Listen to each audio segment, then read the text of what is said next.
ఈ నెల 27వ తేదీన జరుగుతున్నటువంటి పట్టభద్రుల ఎమ్మెల్సీ ఎలక్షన్స్లో ఉమ్మడి కూటమి అభ్యర్థిగా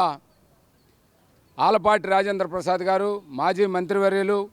విద్యాసంస్థల అధినేత, అనేక మంది విద్యార్థులకి విద్యాదానాన్ని చేస్తూ ఇతోధికంగా విద్యా అభివృద్ధి కోసం ఉపయోగపడుతున్నటువంటి ఈ పట్టభద్రుల అభ్యర్థులు మొత్తం ఓటర్స్ అంతా కూడా 27వ తారీఖున తప్పనిసరిగా మీరు ఎలక్షన్లో పాల్గొనాలి. మీ మొదటి ప్రాధాన్యత ఓటుని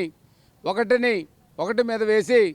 రాజేంద్ర ప్రసాద్ గారికి అఖండ మెజార్టీని గెలిపించడం ద్వారా ప్రజాస్వామ్యంలో ఉన్నత విలువలు కలిగిన విద్యాసంస్థల అధినేతగా పట్టభద్రుల పెద్దల సభకి రాజేంద్ర ప్రసాద్ గారిని పంపించవలసిందిగా కోరుకుంటూ 27వ తారీఖు జరిగేటువంటి ఎమ్మెల్సీ ఎన్నికల్లో ప్రతి ఒక్కరూ పాల్గొని మీ ఓటు హక్కును వినియోగించుకోవాలని కోరుకుంటా ఉన్నాను.